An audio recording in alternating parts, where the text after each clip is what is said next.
Hai Storyers, welcome back to my channel. Kali ini Lela Story akan membagikan spoiler One Piece chapter 1070.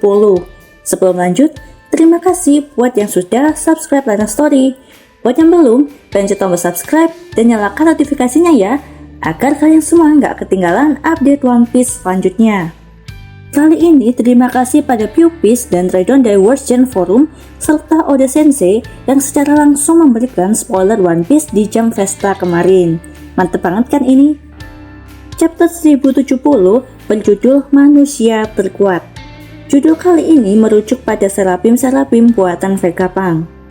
Di cover story, 5 saintis berkumpul untuk misi kemanusiaan dan dunia. Para saintis ini adalah Vegapunk, Caesar, Queen, Judge, dan seorang perempuan.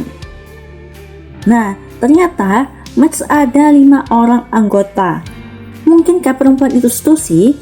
Karena dia mengenal Vegapunk lebih banyak daripada anggota CP0 lainnya. Bahkan mengetahui sistem yang ada di Egghead Island. Apalagi Stussy mengatakan Egghead membawa kenangan masa lalu. Tapi yang menarik nih, Lela Story pernah mendengar teori kalau ibu dari Luffy adalah seorang saintis juga. Mungkin beberapa orang beranggapan ibu Luffy nggak begitu penting buat dalam cerita. Tapi Oda sendiri pernah mengatakan pembentukan Revolutionary Army dan bagaimana kejadian Luffy lahir itu adalah hal yang menarik. Dimana kita tunggu aja fakta-fakta nanti bagaimana ya. Pertarungan Luffy versus Lucci masih berlanjut. Bahkan Lucci tidak bisa menyerang Luffy satu kali pun. Gila nih, mantap banget kan? Di sini benar-benar ditunjukkan meski Lucci sudah awakening, tapi tidak bisa menyaingi kekuatan Luffy. Padahal di chapter lalu dia bangga banget sudah bertambah kuat. Malah jadi mainannya Luffy kali ini.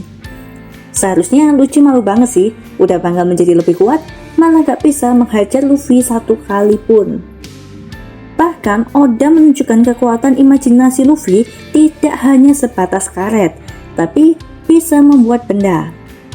Ketika Luffy akan menggunakan jurus barunya yaitu Gomu Gomu no Wet Rocket, Luffy membuat goggle agar tembakannya tepat sasaran.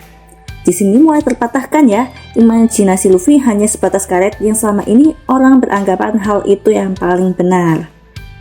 Untungnya Sentomaru tidak mati meski serangan Lucci kemarin menembus badannya. Sentomaru juga langsung mendapatkan perawatan, tapi shellnya Lucci mengambil alih kontrol Seraphim. Di sini juga banyak yang bingung kan, masih ada Vegapunk, kenapa Lucci bisa mengambil alih Seraphim?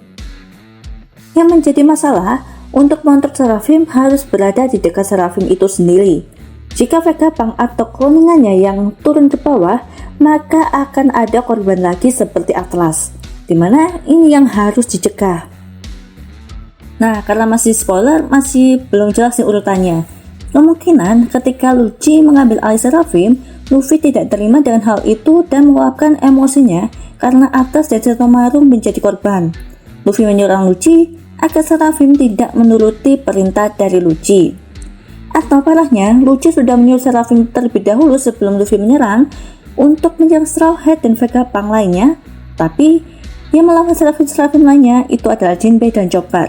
Sedangkan Luffy fokus menyerang Lucci dan CP0 lainnya fokus untuk memburu Vegapunk dan kloningannya. Yang tentunya ini makin rumit dan menegangkan sekali nih. Di sini kita masih diberikan informasi mengenai Devil Fruit, tapi kali ini mengenai Devil Fruit buatan Vegapunk.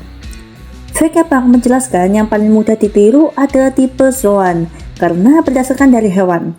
Tapi yang berjenis mitologi itu sulit karena harus memenuhi beberapa syarat yang spesial. Tentunya bukan hal yang tidak bisa, tapi memakan biaya yang besar, tenaga kerja, dan waktu yang sangat lama untuk membuat Devil Fruit tiruan seperti Kaido. Pasti juga ada yang kepikiran nih, Vegapunk membuat Devil Fruit tiruan Nika. Sepertinya ini juga akan lebih susah karena Nika selain karet, kekuatannya berdasarkan imajinasi dan memiliki jiwa ksatria pembebas. Tentunya ini tidak mudah ditiru, apalagi digunakan pada Seraphim, yang nantinya hanya menjadi kekuatan karet saja. Karena Seraphim tidak berpikir seperti manusia biasa ataupun berimajinasi. karena mereka itu dikendalikan oleh orang yang mengendalikannya. Vegapunk menjelaskan jika tipe paramecia hanya membutuhkan lineage factor, di mana ini masih menjadi misteri bagaimana Vegapunk bisa mendapatkan lineage factor dari si Chichibukai. Sedangkan Jinbe sendiri belum pernah bertemu dengan Vegapunk, bahkan kaget ketika melihat Seraphim Jinbe.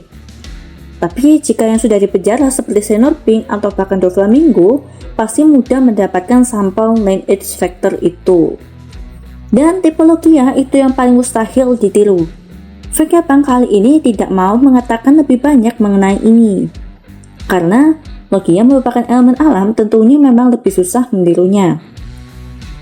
Tapi mungkin Vegapunk hanya terinspirasi seperti kekuatan cahaya dari Kizaru menjadi laser beam yang saat ini digunakan Franky dan para Seraphim. Tapi Vegapunk tidak ingin menjelaskan lebih detail.